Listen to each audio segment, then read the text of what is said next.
Assalamualaikum warahmatullahi wabarakatuh. Selamat datang lagi di podcast horor Kalong Story. Di sini kita bakal mulai lagi cerita kisah seram dari berbagai narasumber. Tapi sebelum kita masuk ke dalam kisahnya, jangan lupa untuk klik tombol subscribe biar gak ketinggalan episode horor berikutnya. Dan boleh juga tinggalkan komentar buat kita. Jadi gak usah lama-lama, mari duduk manis, ambil minum favorit kalian, dan mari kita mulai ceritanya. Cerita yang berjudul Hilang di Gunung Salak. 3 jam kemudian ditemukan sedang menari di bibir jurang sambil nyinden. Selain keindahan dan keragaman hayatinya, Gunung Salak juga terkenal dengan kisah mistisnya. Buat kalian yang suka mendaki, pasti sudah gak asing dengan gunung tempat moksanya Prabu Siliwangi ini. Sebuah pengantar dari pengalaman hilang di Gunung Salak yang tak terlupakan. Lagi pula, ini adalah pengalaman pertama saya mendaki Gunung Salak. Kami berangkat mendaki Gunung Salak pada 30 Desember sore hari. Saat baru tiba di kaki gunung, hawa dingin langsung membungkus jaket tebal kami.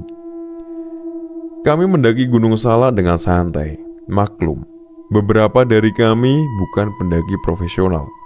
Untuk mencairkan suasana, kami saling bertukar cerita. Ketika asyik mengobrol, kami dikejutkan oleh Mawar, nama samaran, yang jatuh karena tersandung akar pohon. "Aduh, hati-hati jalannya, Ma," tegur saya yang berada di samping Mawar. Mawar yang kaget dan sedikit merintih kesakitan akhirnya meminta untuk istirahat sejenak. Setelah sekitar 10 menit beristirahat, kami melanjutkan perjalanan. Mawar kembali heboh dengan ceritanya. Dari awal, Mawar yang paling excited dengan ceritanya. Mawar memang dikenal sebagai cewek yang riang. Beberapa saat kemudian, tiba-tiba Mawar kembali jatuh untuk kedua kalinya. Kami semua kembali mengingatkan Mawar untuk berhati-hati. Mawar kembali meminta untuk istirahat sejenak. Dan kami sempat keheranan karena melihat kelakuan Mawar. "Jatuh mulu dah, mau punya adik kali lo," terletuk salah satu teman saya bercanda. Setelah 2 kali terpleset, sikap Mawar menjadi sedikit berubah. Ia yang tadinya paling heboh bercerita, tiba-tiba menjadi pendiam dan seperti bingung, ketakutan. Saat itu, kami tak pernah punya pikiran Mawar akan hilang di Gunung Salak. Waktu sudah hampir maghrib ketika kami sampai di pos tempat kami akan bermalam. Namun, lagi-lagi Mawar kembali terjatuh. Kali ini jatuhnya cukup parah, karena jatuh sebadan-badan dan sempat terguling. Teman saya yang berada di belakang Mawar menyadari ada keanehan dari jatuh teman kami ini. Mawar jatuh seperti ada yang mendorongnya. Setelah kejadian itu, mukanya makin pucat dan Mawar tiba-tiba mengeluhkan kalau dirinya tidak enak badan. Badannya panas dan beberapa kali Mawar muntah. Setibanya di tempat yang cukup landai, kami segera membangun tenda untuk beristirahat. Sementara Mawar enggak berkutik. Dia cuma diem aja. Pandangannya sudah kosong. Setelah membangun tenda dan makan malam, Mawar yang pertama pergi tidur. Namun, tidak lama kemudian dia sudah terbangun dan pamit keluar untuk pipis. "Mau diantar nggak?" tanya teman saya sesama perempuan. "Nggak usah deh," jawab Mawar. 10 menit berlalu, 20 menit, kemudian 30 menit. Mawar belum balik ke tenda. Saya langsung membangunkan teman-teman yang sudah mulai merebahkan diri. Dan seketika kami panik dan mencari Mawar secara berkelompok. Hampir 3 jam kami mencari, hasilnya nihil. Akhirnya 2 orang teman memutuskan untuk turun dan melaporkan kejadian ini kepada pihak keamanan. Kami semua sepakat, mengingat kondisi hilang di gunung adalah kejadian yang berbahaya. Ketika dua orang teman kami mulai berjalan turun, tiba-tiba terdengar sayup suara perempuan menyinden dari arah tebing Gunung Salak. Dua orang teman yang hendak turun itu langsung berhenti dan saling pandang. "Itu suara Mawar," kata salah satu teman kami itu. Kami semua langsung bergerak menuju arah suara itu berasal. Setelah sampai, kami semua seperti membeku, mematung, melihat kejadian di luar nalar dan berbahaya itu. Karena di bibir tebing, Mawar menari sambil nyinden, dan beberapa teman kami sudah hendak maju untuk menarik Mawar dari bibir tebing. Namun, salah satu teman kami menghentikan niat itu karena bisa berbahaya. Kami memutuskan untuk menunggu selama beberapa saat. Saya belum pernah menyaksikan secara langsung pemandangan orang kesurupan, apalagi menjadi saksi teman yang hilang di Gunung Salak. Oleh sebab itu, saya cuma bisa berdiri mematung dan berdoa dalam hati supaya Mawar baik-baik aja. Tak lama kemudian, Mawar masih menari sambil nyinden dan bergerak ke arah kami.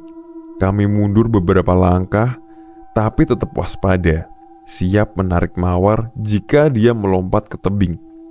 Semakin Mawar mendekat, kami bisa mendengar dengan jelas dia menyinden dengan bahasa Jawa. Padahal dia orang Sunda dan tidak pernah belajar bahasa Jawa. Bisa kamu bayangkan, Mawar menari dengan gerak tubuh yang luwes sekali. Suaranya juga jernih dan merdu, seutas senyum tersungging ketika dia menari. Namun tatapannya kosong. Dia seperti menatap ke ruang hampa. Kondisi itu yang membuat pemandangan di depan kami begitu mengerikan. Setelah semakin dekat, salah satu teman saya menarik tangan Mawar. Saat itu, dia tidak memberontak dan mau ikut dengan kami menuju tenda. Sepanjang perjalanan di atas jalur yang agak terjal, dia masih menyinden dengan suara yang stabil. Padahal, kami agak terengah-engah menempuh jalur itu. Sesampainya di tenda, kami mengantar Mawar masuk tenda demi keamanan dirinya. Di dalam tenda, dia langsung duduk bersimpuh seperti penari keraton sambil masih menyinden.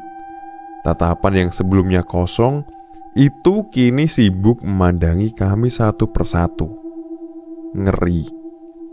Salah satu teman kami mencoba membaca doa, berharap siapapun yang merasuki tubuh Mawar mau keluar.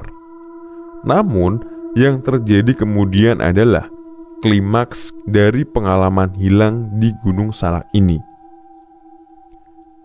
Mawar yang masih kesurupan menoleh ke arah teman yang sedang berdoa. Setelah beberapa detik mengamati teman saya yang lagi sibuk berdoa, Mawar tersenyum. Kami kaget dengan perubahan di wajahnya. Sejurus kemudian, rasa kaget itu berubah menjadi ngeri ketika senyum di bibir Mawar berubah menjadi tawa yang terdengar sangat kencang. Kami terjatuh ke belakang dan menghambur keluar dari tenda. Saya menghitung, paling tidak ada 20 menit kami duduk di luar tenda, takut dengan sosok yang merasuki Mawar, khawatir dengan keselamatan Mawar jika dia melompat keluar tenda lalu berlari masuk ke hutan Gunung Salak. Dan kami hanya bisa menunggu. Setelah hampir 1 jam, suara tawa itu reda dan suasana menjadi sunyi. Dua teman kami mengintip ke dalam tenda dan menemukan Mawar sudah pingsan. Pergantian tahun 2021, kami diwarnai rasa takut dan kecemasan. Pagi harinya, Mawar sudah siuman, tapi tatapannya kosong. Ketika diajak bicara, dia hanya menjawab dengan satu kata, "Pulang." Kami sepakat dengan permintaan Mawar. Lagi pula, kejadian hilang di Gunung Salak harus dilaporkan ke pihak keamanan, meskipun yang hilang sudah kembali. Kami berjalan turun Gunung Salak dalam diam. Mawar berjalan di tengah, tubuhnya terlihat segar, bisa berjalan dengan lincah, tapi tatapannya masih kosong. Ketika kami sudah dekat dengan pintu keluar, tiba-tiba Mawar minta duduk untuk istirahat. Tatapannya sudah tidak kosong dan rona merah sudah kembali di pipinya.